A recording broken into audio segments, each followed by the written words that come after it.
Ayo kita Sehat mulai. selalu. Oke. Mulai. Dari mana gua ngebuka percakapan kita? Kemarin lu mau cerita tentang toxic Ya udah relationship ya? terserah. Kemarin lu mau cerita tentang Ya, toxic ya mohon relationship maaf. ya? Dari mana? Awalnya dulu. Masa tiba-tiba langsung? Awalnya gimana?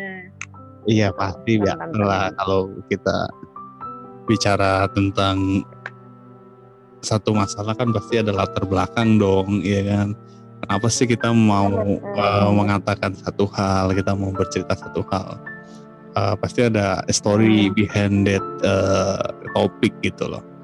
Nah, tanya dari story-nya aja kali ya. Jadi behind the topic, kenapa sih? Kan waktu itu gue nggak sengaja gue ngeliat lu.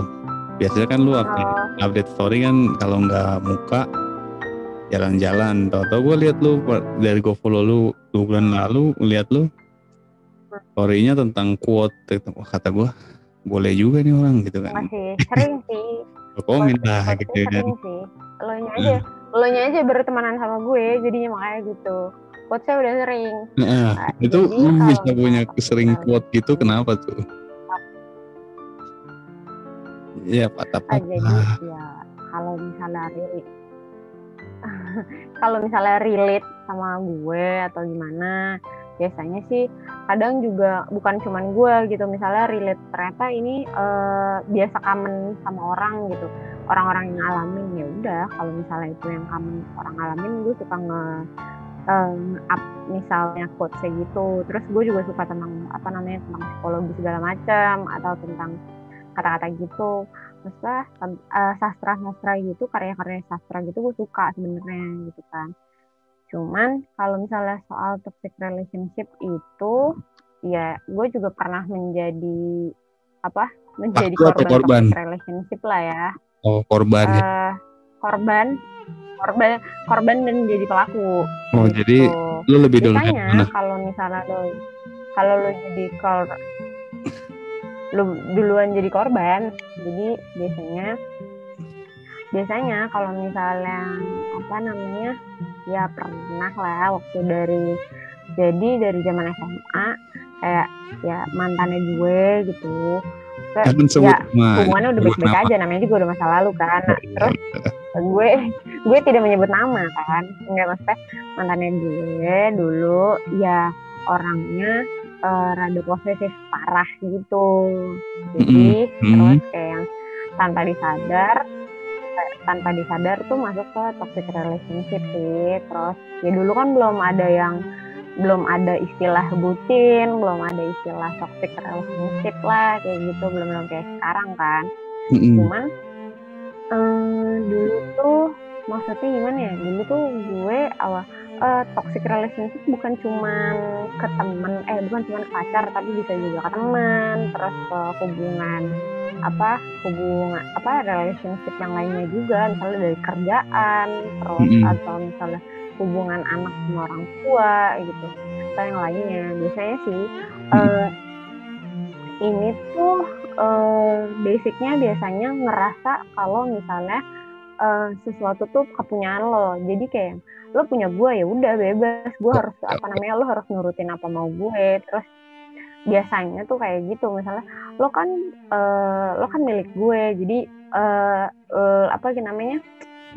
dijadiin ego lo lebih tinggi dan dianggap lo tuh sebagai objek gitu. Jadi lo bukan dianggap sebagai subjek lagi, tapi lo dianggap sebagai objek kepemilikannya gitu. Sebelum jauh nih, ya sebelum jauh nih, artinya berarti kan toxic relationship itu ketika lu udah masuk ke satu hubungan, ya kan, udah ada satu komunikasi lah. Sebelum masuk ke dalam situ, filtrasinya gimana? Apa nggak kelihatan tuh? Sebelum itu nggak kelihatan? Ya namanya kadang, apalagi kalau misalnya pertemanan deh, kalau misalnya toxic relationship di teman gitu, misalnya awalnya kan pasti dari nggak enak dong, dari yang aduh nggak enak deh, pasti rasa nggak enak. Nah abis rasa nggak enak yang muncul, kitanya yang gak enakan, terus orangnya jadi seenaknya, biasanya juga kayak gitu. Atau misalnya kalau misalnya dalam hubungan hubungan pasangan, pacaran gitu, itu biasanya kayak yang sekarang tuh bucin kayak gitu, kayak yang ya udah deh, kan gue terima dia, ya udah itu emang dia kayak gitu kok, gue kan gue sayang sama dia, pasti ya kayak gitu. Jadi ya main diterima-terima aja, padahal harusnya nggak kayak gitu loh. Terus kayak, oh dia tuh kayak gitu berarti karena sayang sama gue, padahal ya nggak sehat kalau kayak gitu. Makanya biasanya orang-orang yang ada di dalam toxic relationship tuh budek, nggak akan denger gitu loh. Lo mau ngomong 1000 kali pun, misalnya lo ngomongin misal pacar lo tuh gini nggak akan didengar. Maksudnya lo tuh hubungannya gini nggak mungkin didengar, karena kalau udah kayak gitu tuh udah pasti tutup kuping tutup mata, nggak bakal mau denger. Pasti cuman pembelaannya, enggak kok nanti dia berubah, enggak kok kan gue sayang sama dia, enggak kok pasti berubah. Pada dasarnya manusia tuh gak bakal lu sendiri bisa sadar kalau gue ada di circle itu gitu. Karena apa tuh? Apa karena sadar sendiri atau ada lingkungan ya? Lu bodoh banget atau ada gimana? Lebih ke sadar sendiri sih, tapi lebih ke sadar sendiri walaupun udah lama sih, 3 tahun baru sadar gitu. Terus 3 tahun baru sadar. Lu jadiannya berapa lama? Iya 3 tahun, gue 3 tahun jadian 3 tahun. Berarti dari awal langsung udah toksik dong. Nggak bercanda. Iya maksudnya, jadi dari awal kan maksudnya kayak pasti dari awal ngelihatnya kayak dia perhatian, dia posesif sama gue ya karena dia sayang sama gue gitu. Tapi kan makin lama kayak gimana ya, kebiasaan gue yang tadinya gue punya beberapa teman, yang tadinya gue punya banyak teman, terus aktivitas gue dibatasin. Gue nggak boleh pergi sama teman-teman gue yang cowok misalnya, gue nggak boleh chattingan sama teman-teman gue yang cowok gitu. Terus sampai ujungnya gue tuh sampai nggak punya teman. Tapi di sisi lain gue nggak berani buat bilang, buat cerita sama teman-teman gue yang cewek gitu. Jadinya abis itu kan posisinya dari zaman SMA ya gue. Berarti sampai lulus tuh ya? Dari zaman SMA. Iya sampai lulus, sampai gue kuliah pun itu masih maksudnya. Dan waktu itu gue karena kayak enggak, gue harus terima dia kelebihan sama kekurangannya dia. Oh ya udah, dia kelebihannya gini-gini, ya udah itu cuma kekurangannya, nanti juga berubah. Biasa kesalahannya perempuan adalah in general ya, perempuan itu pasti bilangnya nanti berubah, padahal nggak akan berubah gitu loh. Orang tuh nggak akan berubah kalau misalnya dianya nggak pengen berubah gitu loh. Mau lu tungguin, makanya kebanyakan pernikahan sampai ke pernikahan gitu kan, pernikahan orang-orang tua yang dulu tuh kadang ngelihat, kalau lu lihat misalnya kok dia bisa nikah ya, padahal misalnya cowoknya kasar, padahal suaminya gini nggak bertanggung jawab, kok bisa ya bertahan? Alasannya cuma satu, nanti juga berubah. Tapi kan nggak ada yang tahu berubah tuh gimana, berubah tuh yang namanya berapa tahun gitu, 10 tahun, 20 tahun.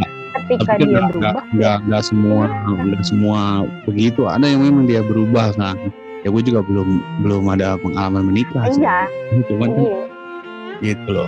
Iya maksudnya, iya. Tapi kan lu mengharapkan orang lain berubah, itu kan nggak mungkin gitu kan. Itu yang kesalahan adalah ketika lu mengharapkan orang lain tuh untuk berubah, kayak enggak kok nanti berubah. Ketika dinasehatin sama temennya, cowok lu tuh toksik loh, cowok lu tuh ini loh, tapi pasti bilangnya gini, enggak kok dia tuh sayang kok sama gue, nanti berubah kok misalnya. Bahkan sampai ada beberapa, kalau misalnya lu tahu, banyak kekerasan di mana cewek-cewek tuh selalu dijadiin objek buat dipukul, abis itu nanti baikan lagi, terus baikan lagi. Nah, kalau itu kan udah toksik yang parah kan. Iya itu sih udah bukan toksik lagi, itu mah udah kacau. Justru lu punya hubungan kan buat saling menyayangi, buat dapat ke pribadi. Kalau Iya, ngumpulin begitu mah. tapi balik lagi yang kayak gitu tuh nggak akan sadar. Maksudnya mereka tuh maksudnya pasti budak dikasih tahu juga sama teman-temannya, dan itu pasti mau cerita ke teman pun nanti temen tuh pasti bilangnya gini sih, teman mau cerita ke teman tuh pasti kayak, aduh kalau gue cerita ke temen gue pasti gue disuruh putus nih, kan gue masih sayang nih sama dia. Terus apalagi kalau misalnya udah menahun gitu, udah menahun gitu, misalnya kayak udah 1 tahun 2 tahun gitu, aduh udah sayang banget nih, udah 2 tahun males banget harus cari yang lain. Biasanya banyak alasannya juga kayak gitu, kayak yang sayang banget udah 2 tahun, udah sayang banget udah 3 tahun. Berarti lu sendiri juga menerima kan kalau putus gitu aja gitu. Iya, berarti lu sendiri juga menerima kan, artinya ya gue memang udah masuk ke dalam hubungan situ, ya gue harus jalanin terus gitu, iya kan?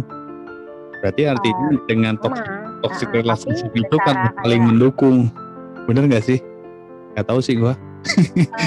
Gitu. Iya, tapi maksudnya gini, kadang si pelaku tuh tidak merasa kalau misalnya dia sebagai pelaku, kayak merasa enggak loh, gue tuh kayak gini karena gue sayang gitu loh. Pasti kayak yang sebagai kayak apa namanya, gue tuh apalagi ya waktu dari zaman SMA gue lulus, gue masuk teknik mesin, dimana SMA gue masih banyak anak cewek gitu. Terus ketika gue masuk teknik mesin, temen gue cowok semua, gue satu kelas, ya berantem nggak? Satu kelas gue enggak sih, nggak ada kayak gitu. Satu kelas sih gue cewek sendiri, abis itu teman-teman gue cowok semua. Sedangkan kayak abis itu gue LDR,